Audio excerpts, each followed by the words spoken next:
Before we start, please note this series contains adult themes and strong language.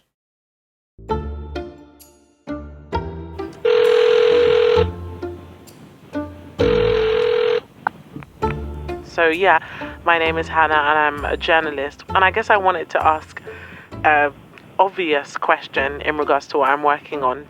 Do you know Janessa Brazil? The answer from the woman on the other end of the line is no. Right.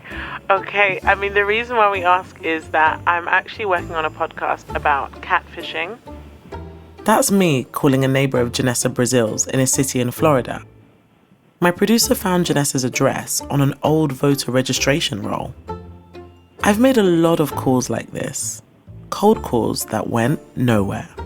There's loads and loads of images around her everywhere. So you've never met a Janessa before?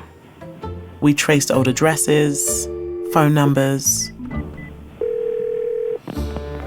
We did not receive the complete number. If this is the number you wish to call, area code first. Please hang up and try your call again. I subscribed to Pornhub to find her. I messaged a guy on Facebook multiple times who seemed to be Janessa's ex-husband. I called a store in Rio de Janeiro where I was told her father might have worked. Hi, você fala inglês? No? Okay. I think she's finding out if someone speaks English. I can speak to me. Senora? Alguém fala inglês? I wanted someone to tell me why Janessa seemed to go dark around 2016. Before that, she had left a vibrant digital footprint. In 2011, she was photographed flanked by several tank top wearing adult entertainment stars at the launch of a new tequila brand. In 2013, she promoted swimwear for a label specializing in Brazilian cheeky bikinis. But fresh Janessa posts seemed to drop off a few years later. Her feeds, her video stream channels, all had become dusty, untended places. Her social media felt like an abandoned amusement park. But then, my producer sent me a link. Janessa, say hi to Nicole. Hi, Nicole. Hi, Janessa. And suddenly, she seemed very much alive.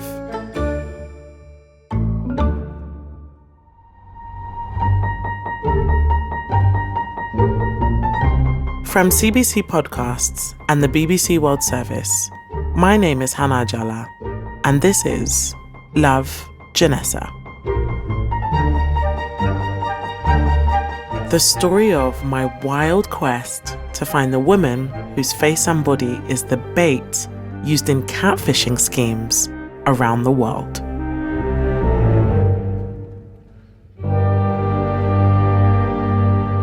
Episode 4, Helen of Troy.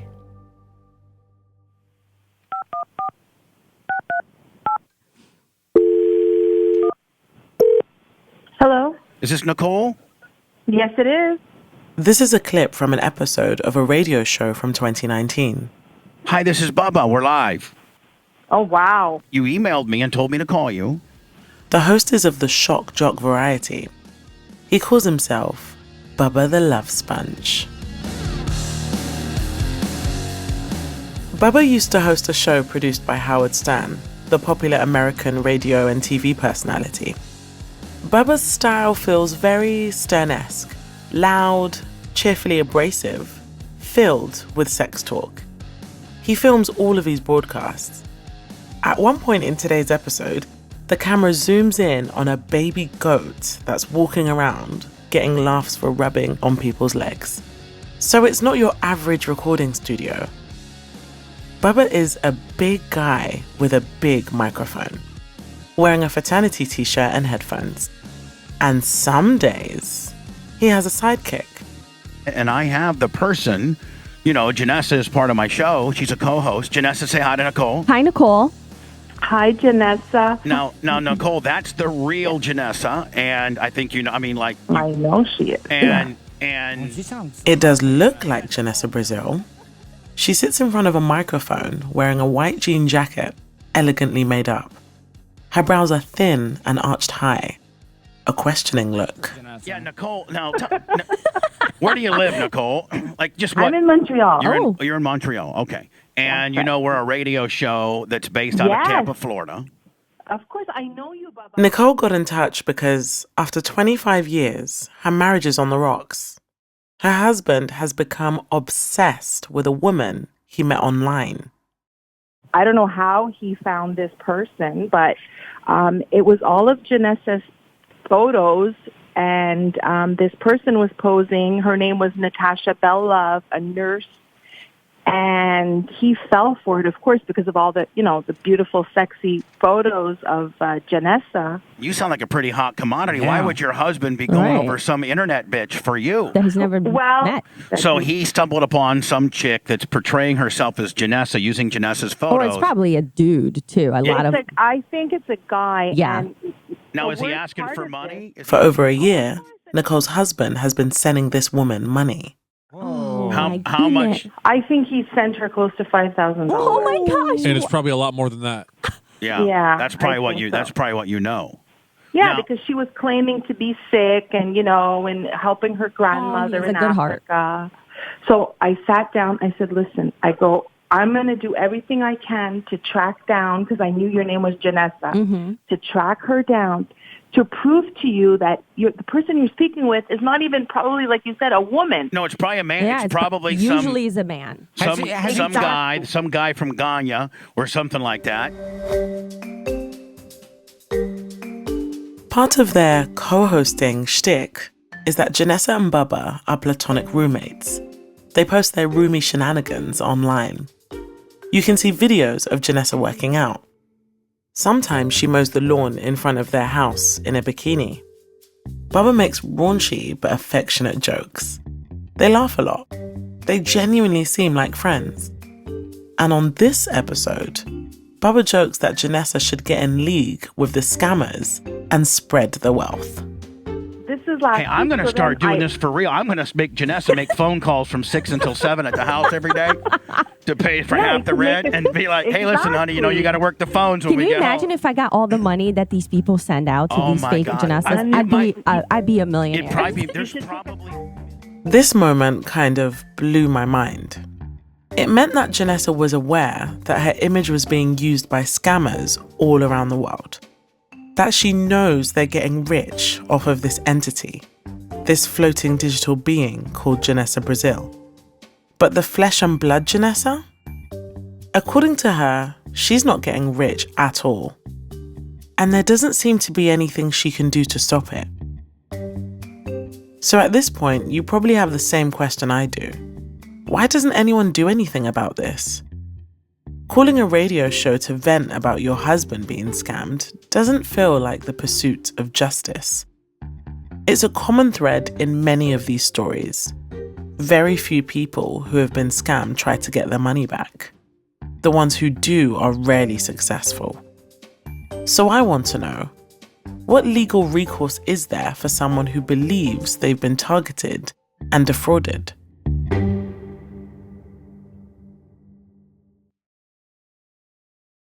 I have these two feral cats that live in my backyard that I feed, Garfield and Potato, and they wait for me in the morning by the back door to feed them. They were eating so much, I had to go to get like the monster-sized bag. I have a lounge chair out there, they're out there. This is John Armitt. I can hear him talking to my producer while I'm getting my tech set up. Hi, John. So sorry. Technology. How are you? I'm wonderful, and you're in Lagos. I've always wanted to go there. John's based in Ottawa. A feral cat lover and world traveler, he has a soft, nice guy energy. But his job is intense. John is an investigator for the Canadian Anti-Fraud Centre. We are the central repository for data, for intelligence and resource materials that relate to fraud. We at the Anti-Fraud Centre, we do not conduct investigations, but rather we provide valuable assistance to our law enforcement partners. And we work really closely with Europol and Interpol as well. So by sharing our information worldwide, we can actually make some traction on this. Around the world, the fraud business is booming. COVID helped. A lot of people were stuck at home in front of their computers, looking for a little companionship. According to UK Finance, a financial services trade association, bank transfer fraud linked to romance scams was up 20% in 2020 from the year before in the UK. And in the United States, reports of romance scams hit a record high in 2021, according to the Federal Trade Commission. Victims lost almost twice the amount of money than the year before, $547 million. And the other aspect of it is romance fraud are the lowest reported frauds versus the highest amount of losses per victim, which is staggering. I've seen on average $150,000 in losses per victim, which is just devastating. And a lot of people seem to think like these fraudsters are just maybe these overweight people in their grandparents' basement committing these scams, when really it's a massive organized crime group that are making tons of money, whether it be organized crime or countries in corruption receiving the funds. So maybe look the other way. Did any of your work look at how Ghana has become quite a central hub for romance scams? Some of the investigations have, in fact, led to Ghana. And I don't want to make it seem like Africa is the main hub around the world. Like, for instance, Jamaica, they have the prize and lottery scams that they've been involved in. And we have our fair share of fraudsters in Canada. And there's a lot of organized crime groups within Canada that are not only targeting Canadians, but also victims around the world as well. I asked John to walk me through a typical story, a real-world example of what happens when victims turn to the legal system for help. There is one particular case in Canada here where the victim was hit up by these scammers on a large social media platform. They started a dialogue. She was a widow. She was looking for companionship. And this fraudster filled that void. So in this particular case, the person she thought was her new romantic interest was purporting to be a U.S. soldier who is in Afghanistan when the Afghanistan conflict was... Scammers love to use images of military personnel as bait. Makes sense. An officer has a built-in excuse to not reveal too much detail about their whereabouts or background. They can vanish for chunks of time and explain it away as a top secret mission. And who doesn't love a man in uniform? And so as the relationship evolved, he would make up excuses of why he couldn't come to Canada. And, over the course of their time together, which was only a few months, she provided $150,000 in various methods, whether it be gift cards, wire transfers, sending cash in the mail. So the victim finally had enough and had friends convince her to go to the police. So our investigation began, and we ended up identifying that there was a money mule in Canada that was the intermediary between sending the money to Nigeria. A money mule is someone who transfers illegal money from one person to another, helping to launder it. These webs are huge, intricate. Many different criminals are involved in a single scam, each taking slices of the same pie. Sometimes the mule is working in tandem with the scammer, but sometimes they're also being scammed. The mule may not even know they're a mule. They think they're just receiving a nice cash present from a new love interest they met online. The woman worked closely with police on a sting. The money mule, the man who allegedly had been the intermediary between the woman and her beloved fake military boyfriend, agreed to come by her house. And we ended up arresting the individual as he was trying to get an extra $60,000 from the victim. When he showed up, officers quickly intercepted. John says he didn't resist arrest. So as a result, we were able to seize some devices and technology from the individual, and we wrote search warrants, and we were able to access that data. And the data was really surprising even for me to see of how many frauds this suspect was involved with. And it turns out that this individual and his brother had immigrated to Canada, and they were not only targeting Canadians, but they were targeting Americans as well. This person was involved with identity thefts, actually stealing people's wallets at malls, involved in the SIM card swap. So he had individuals that were compromised working for financial institutions and telecommunication companies. So the far reach of this one individual was quite incredible.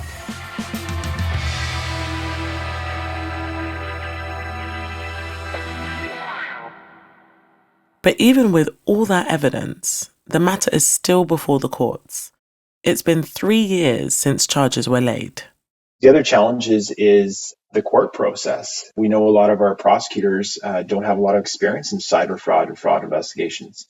And as we know with the court systems around the world, that it could take 2 to 3 years before these matters get before a jury or a trial.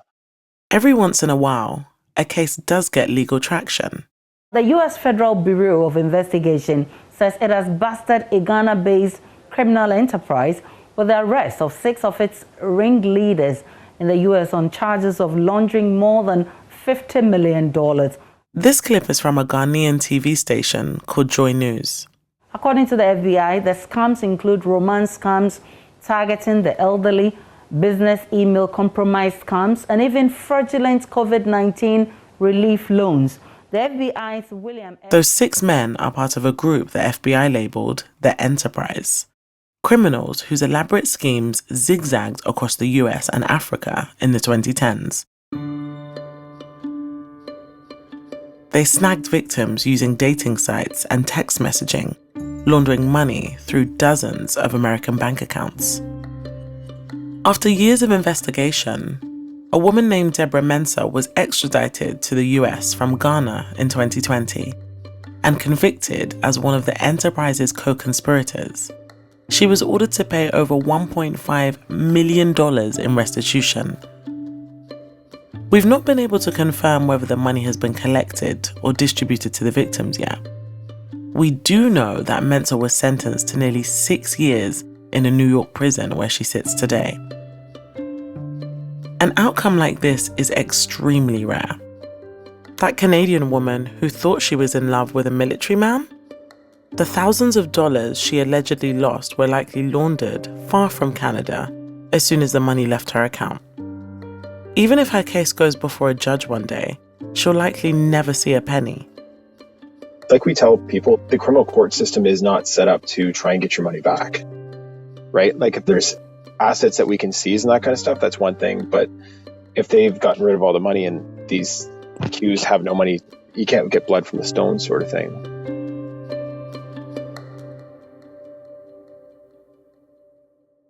So, our big, hyper-connected new world works very nicely for scammers. If a scammer is in Quebec or Nigeria, and a scammee is in Sardinia or Texas, and the mules are doing their muling in between, that's a lot of different justice systems, unsynced, physically far apart. I wondered if crackdowns were more successful on a local level. I've been doing this job in terms of cybersecurity and cybercrime investigation for the past 10 years now. When I was in Ghana, I sat down with Philemon.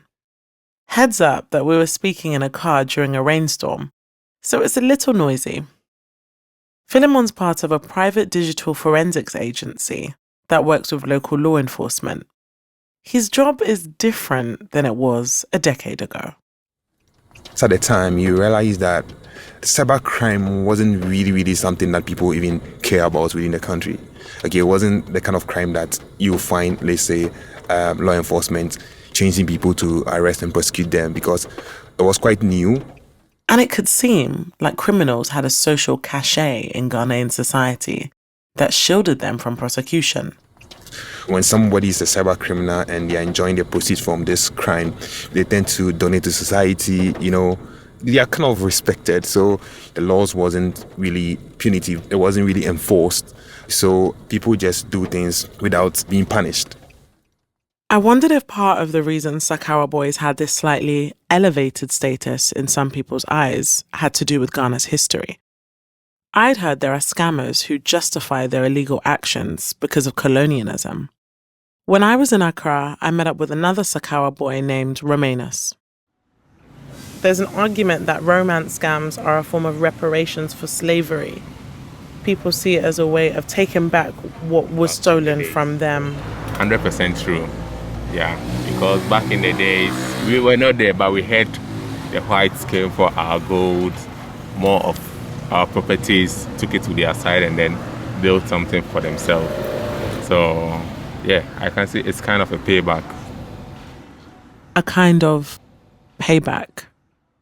Whatever the scammer's perceived justification is for these crimes, the end result is usually the same. No repercussions for the criminals involved. But why is it that most cases don't lead to a prosecution? I ask Philemon why most cybercrime investigations fail to lead to a prosecution. The only challenges that we have currently is the complainants. When there is a case, getting the complainant to come to court is difficult. Why don't they want to come forward? The person making the complaint has to also make sure that you are willing to support the investigations.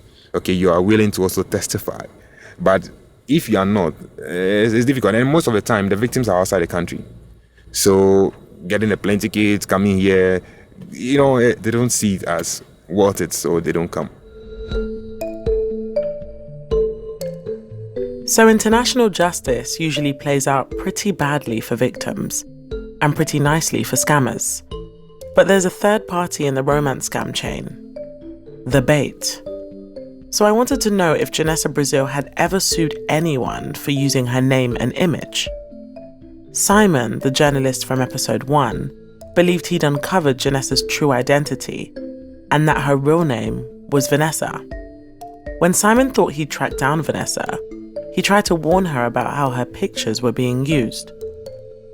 And she basically said, "Thank you for alerting me to this. I'm well aware of it.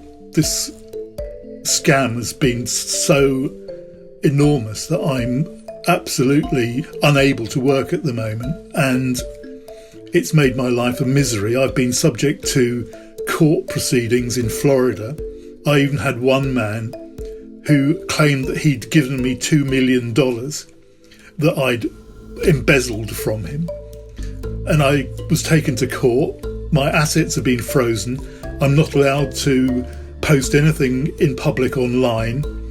And I'm basically struggling to try and clear my name so that I can get back to work again." Of course, we don't know if Simon had actually been corresponding with the real Janessa Brazil, but we were curious about the idea of court proceedings involving her. We couldn't find any traces of her name in the courts, but then we found that video from 2019 of Janessa co-hosting Bubba's show. You gotta work the phones when we Can you get imagine home. if I got all the money that these people send out to these fake Janessas? I'd be a millionaire. It'd probably be, there's probably millions of dollars. Bubba's show is recorded in Tampa. And in Florida, my producers know a guy who specializes in finding people. Bob Norman. Bob's a journalist based in South Florida. He works closely with a private investigator to find people in a place where a lot of people go to not be found. There is a culture of con in Florida. There's no question about it. There's a lot of grifting going on in Florida. Maybe he's been down there too long. But Bob's take on Janessa was immediately skeptical. When you look at her, I think it seems that suspicions arise over and over. And as you say, she's been the face of many scams. My first thought was that she's got to be involved. That was my first thought. Either that or she's the most unlucky person to be wrapped up in this all the time. It's natural to have suspicion. Is that fair? Probably not. Is it worth pursuing? Absolutely. I have to admit that I felt sort of protective of Janessa when he said that. Making this podcast, it feels like I've spent a lot of time with her, even though we've never met. I realized I'd come to think of her as someone who'd been exploited, the Roberto version of Janessa. Was I too getting caught up in a fantasy of rescuing her? As Bob talked, I also wondered if I was a bit naive about who was pulling the levers on the Janessa Brazil scheme. After all, she was in a perfect position to make a lot of money off her image. And would that even be such a terrible thing? It was her image, after all. As she said on Bubba's show, millions of dollars have been sent to the fake Janessas around the world. And she hasn't seen a penny. Who could blame her if she tried to get some of that money herself? Do you see Janessa Brazil as the victim? That she could very much so be the innocent person whose images have resurfaced the internet thousands of times. I mean, your image is not yours once it's out there. But I mean, why would they use her face? What is she, a modern day Helen of Troy or something, you know, or she's a siren from Ulysses? She draws them in.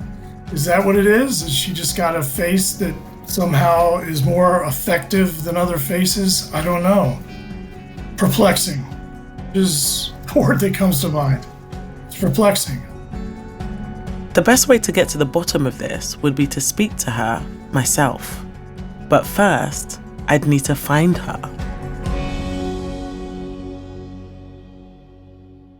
If, let's say, she does fall under the category of someone who doesn't want to be found, how easy would it be for someone to disappear in the US? It's not easy at all. It's almost impossible. I guess we're kind of in that mindset/limbo of trying to think of another angle or another approach that we may not have thought of. Does anything come to mind for you?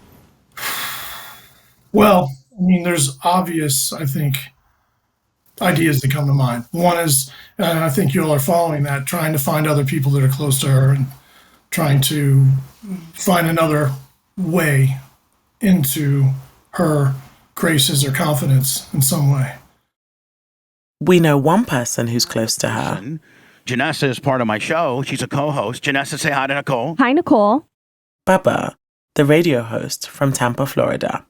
His full, now legal, name is Bubba the Love Sponge Clem, by the way.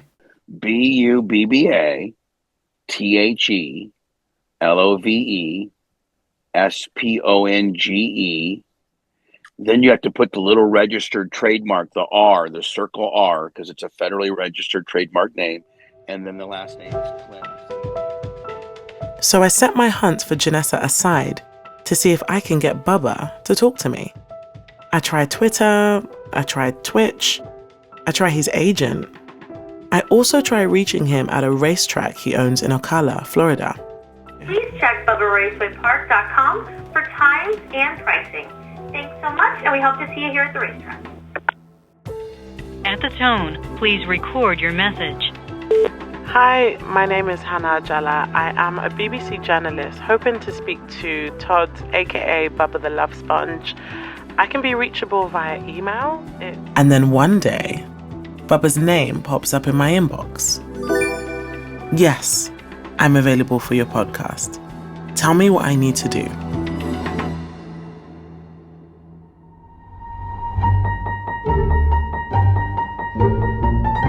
Next time on Love, Janessa. I met Janessa in New York at Howard Stern Studios. And I just thought that, oh my God, she's so stunning. I hope I can add some insight for you guys.